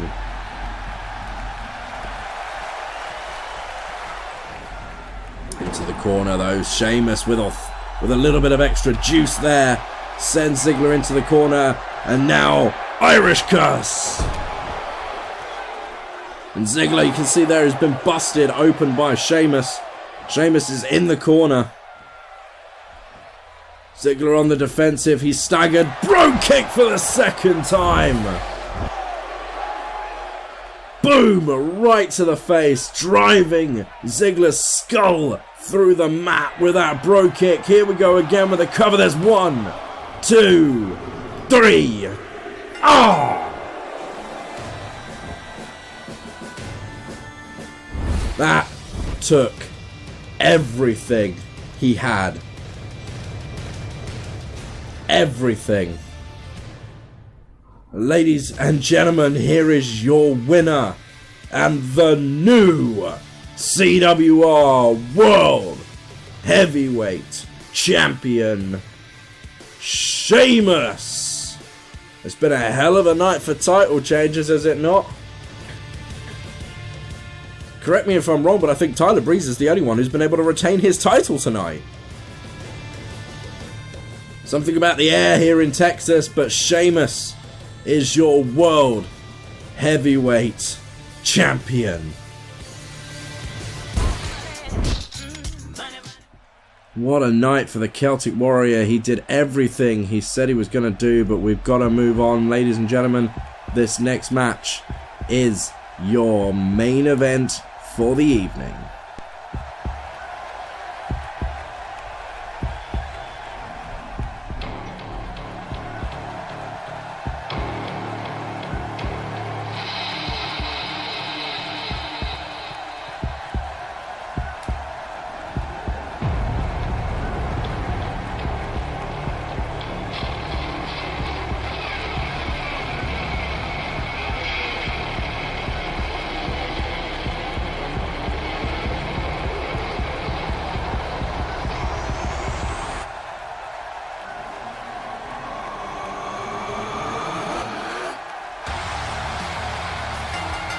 Ladies and gentlemen, your main event is the 6-man Money in the Bank ladder match. Now, the first man to climb the ladder and retrieve the briefcase will not only win the match, but will earn the Money in the Bank contract, which will allow them to cash in for a World or Revolution Championship shot anytime, any place, for the remainder of CWR Season 2.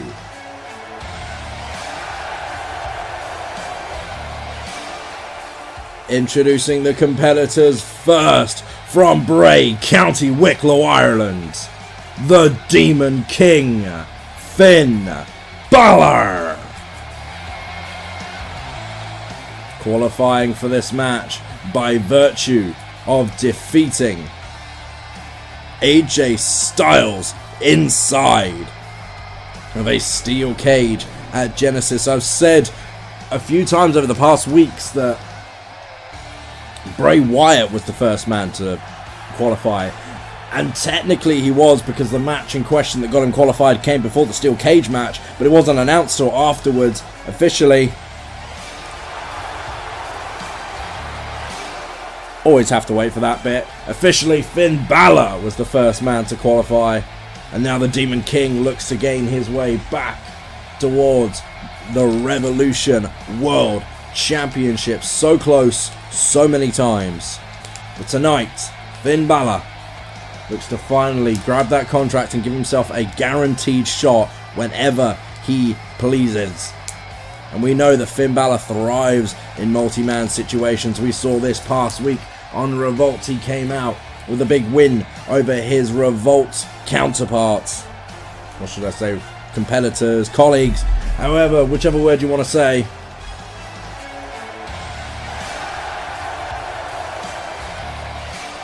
You always got to wait for that bit. And of course, this is the man who was the runner-up of the Royal Rumble 2016, Finn Balor, the Demon King, is here. We saw in the video package at the beginning of the show, it's his time to unleash the demon. Oh, don't you dare be sour! Clap for the greatest thing going and feel the power! It's a new day, yes it is!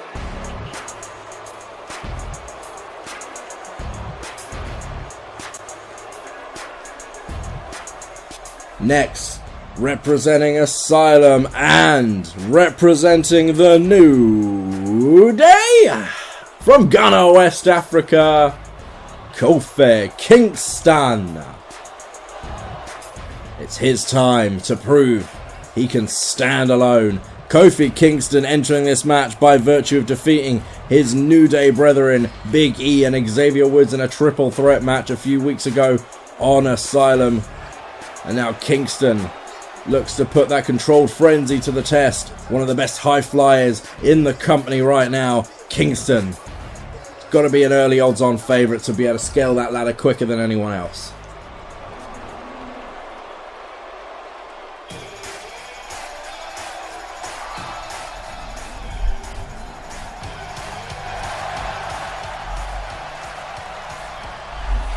Next, from Montreal, Quebec, Canada, the underdog from the underground, Sami Zayn. It's his time to fight for the underdogs every step of the way. Sami, you can't. Sami, you won't. Well, Sami Zayn says, guess what? I'm back again, baby. Every time you knock me down, I get right back up and I come flying back because that's who I am. And Sami Zayn tonight has the chance to upset the world. Well, wrong phrasing. Massive upset, shock the world, and become Mr. Money in the Bank.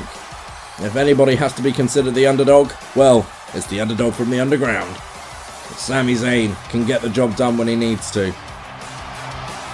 It's been a while since Sami has won a big match, that's what I was trying to say there. It's been a long while, but if any match is the one to finally get back on track, it's this one.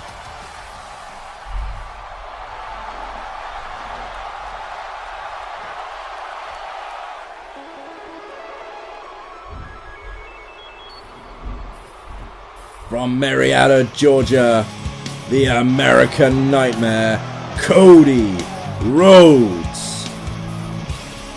It's his time to show you a nightmare. Cody Rhodes shocked the world a few weeks back when he showed up on Asylum, taking out not only Braun Strowman, but defeating Titus O'Neil and Kevin Owens in that Asylum Scramble match to qualify for this matchup. Nobody expected Cody Rhodes to show up. No one. But he's here now. We can all see him. Nobody is unprepared for him tonight, but Cody Rhodes, one of the best all-round wrestlers in the world today. Cody Rhodes has proven in the past, in previous companies, that he knows how to scale a ladder and remove briefcases. Cody Rhodes could well, finally, go all the way tonight.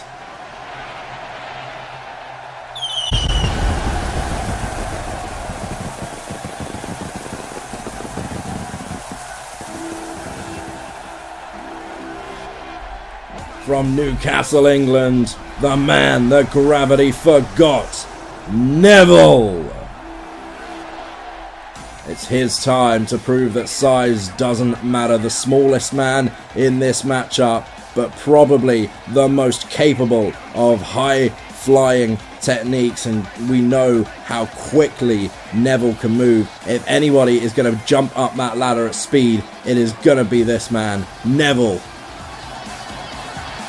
Come up short in Cruiserweight Championship matches as of late, but this isn't about the Cruiserweight title. This is about scaling the ladder and becoming a Revolution World Champion for him.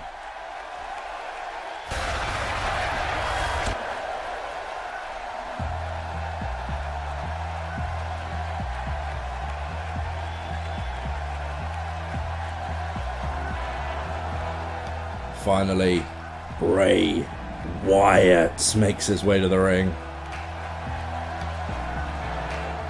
No sign of the Wyatt family this evening, and that is no surprise. Realistically, this is about the Money in the Bank briefcase. Bray Wyatt, all things considered, is probably the least likely you'd see in a ladder match, but the winner of the Royal Rumble match in 2016 is here. A man who came ever so close to calling himself World Heavyweight Champion back at Immortality. There's another shot at it here tonight. And the Fireflies are out in force.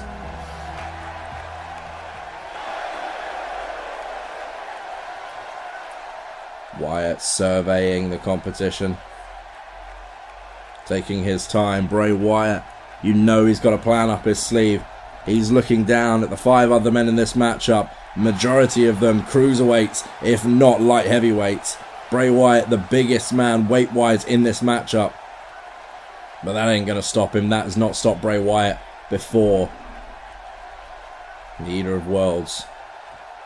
In the ring, we have our 6 men. It is his time. Well, he says it's our time to follow the buzzards. But here we go. We're going to do our absolute best to keep up with what's going on in this ring. Bray Wyatt, Finn Balor to the outside. Cody Rhodes, Sami Zayn in one corner. Neville, Kofi Kingston in the other.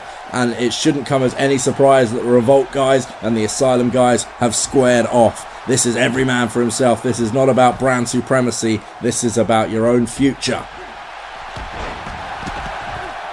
We saw last year at this point, CWR has a successful cash-in rate of the Money in the Bank briefcase at 100%.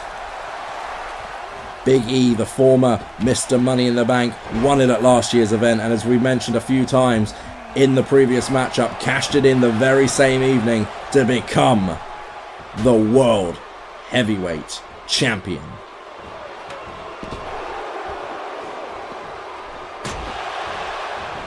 And I think that says a lot for Bray Wyatt as well, realistically.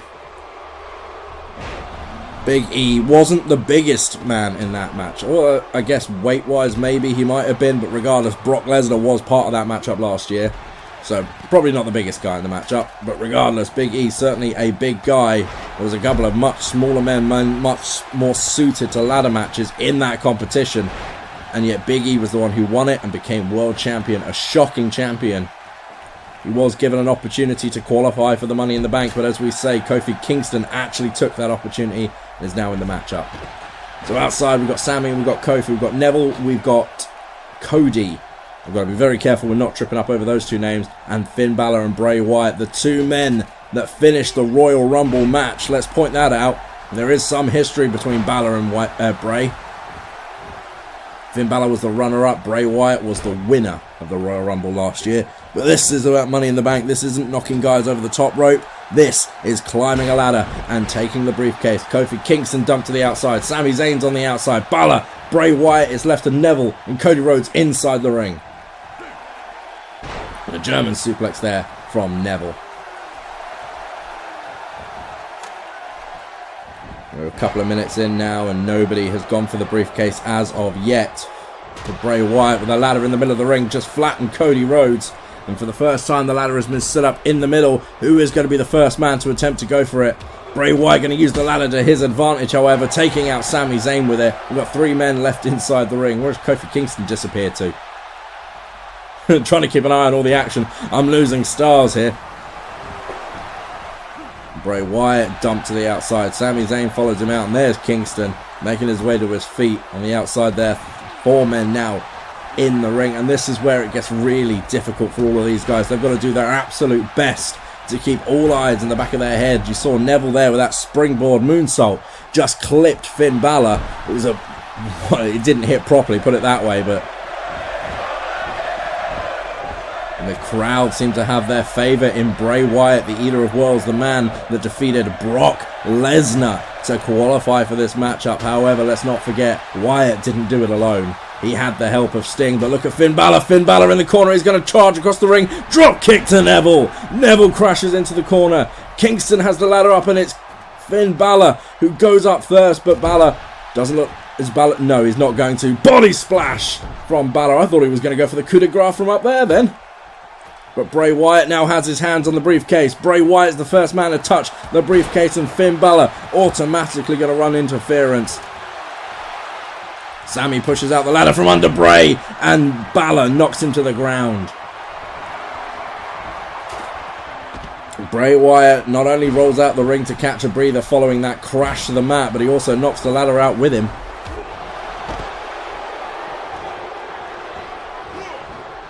We're down to 3 men inside the ring. 1 man, in fact. Finn Balor, last man standing within the ring, and Bray Wyatt is the one with the ladder, and Balor goes out right after it. Kofi Kingston has one as well. And as Balor and Wyatt go to town on one another, Kingston slides another ladder into the ring. Balor sent in by Bray Wyatt. And you've got to try and keep as many guys away from the center of the ring as possible when you're trying to go for the briefcase. You don't want people running you down. Ladder back in the middle of the ring. Bray Wyatt is actually taking the opportunity. Cody Rhodes pulling a ladder out from the bottom there.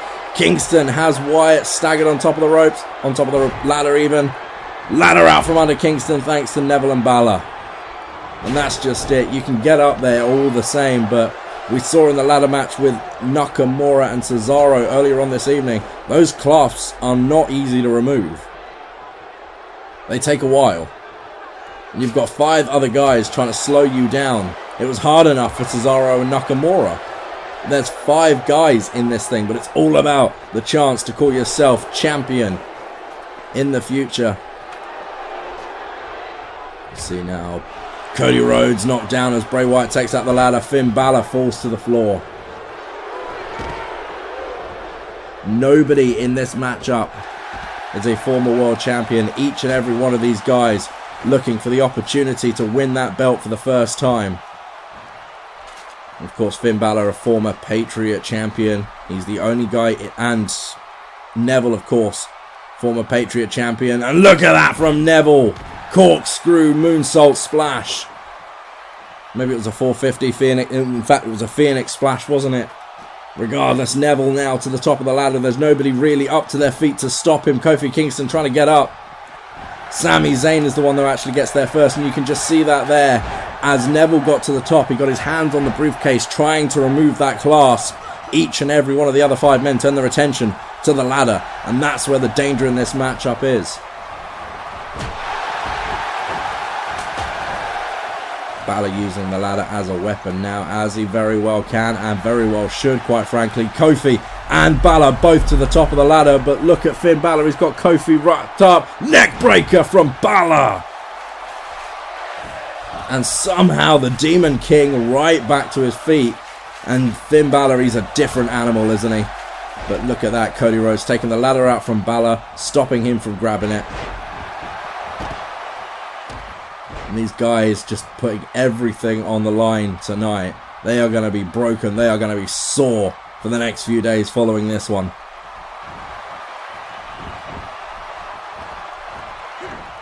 Neville dumped to the outside by Sami Zayn. We've got Kofi Kingston, Bray Wyatt, Sami Zayn inside the ring.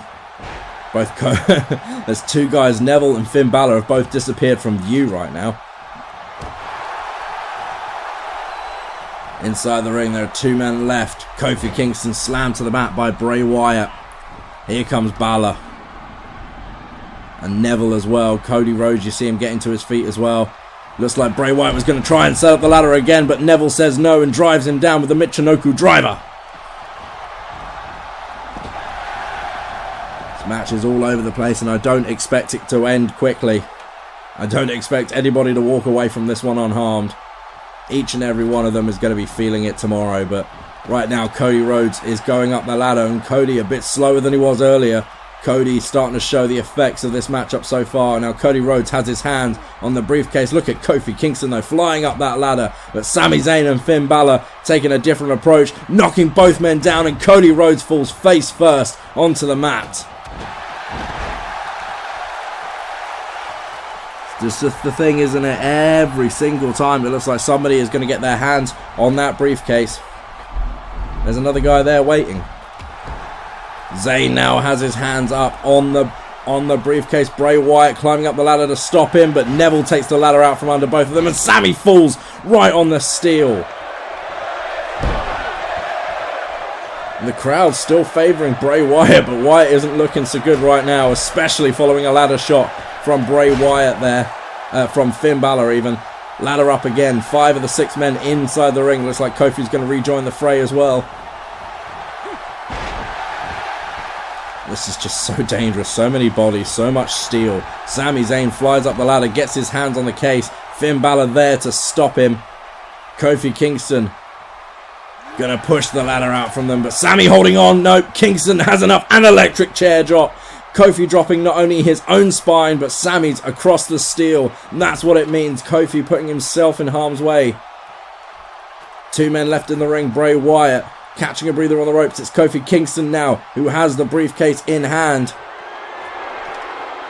Neville once again not screwing around. Ladder out from under him. And now Kofi dropped on the... No, in fact, I think Neville took the full force of that.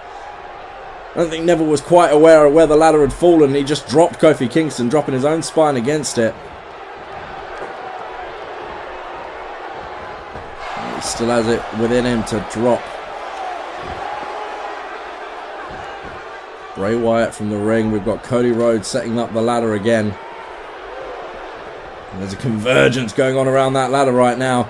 Balor and Kofi to the top. And it looks like Kofi is going to get a little bit of retribution on Finn Balor. Suplex to the Demon King off the top. I've got to agree with the crowd. This is awesome. Cody trying to attack Sami Zayn with the ladder. Sami having none of it. Into the ladder goes Sami Zayn face first, and Cody Rhodes follows it up with a Russian leg sweep. And Kofi looks to be calling for trouble in paradise there. I think he's got his eyes on Finn Balor.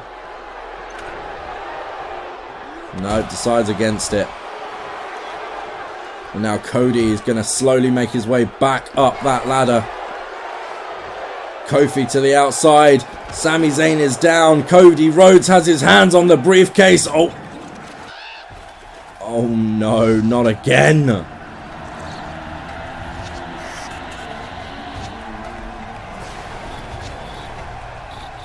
Well, we know what this means, don't we? There he is. Sting! Sting is up the ladder all of a sudden. Sting is here. Sting has his hands on Cody.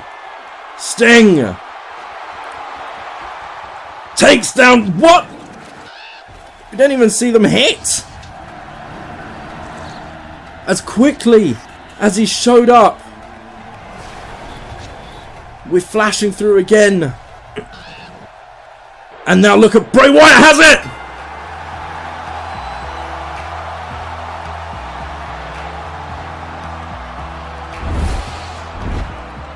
What?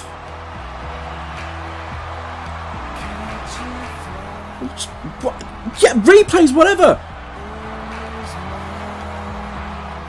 That was an incredible contest. I didn't even see that red arrow happen. Suplex there, and what happened? Sting showed up, dumped Cody Rhodes from the top. We come back. Bray Wyatt is up the ladder. Bray Wyatt has his hands on the briefcase. Bray Wyatt removes it. Ladies and gentlemen, here is your winner, Mr. Money in the Bank, Bray Wyatt. My God, what an ending. Well, ladies and gentlemen, that was Money in the Bank. If you did enjoy this video, don't forget to like and subscribe. We'll see you Tuesday for Asylum and the fallout of Money in the Bank. Bray Wyatt is Mr. Money in the Bank. Take care and remember to keep it sweet.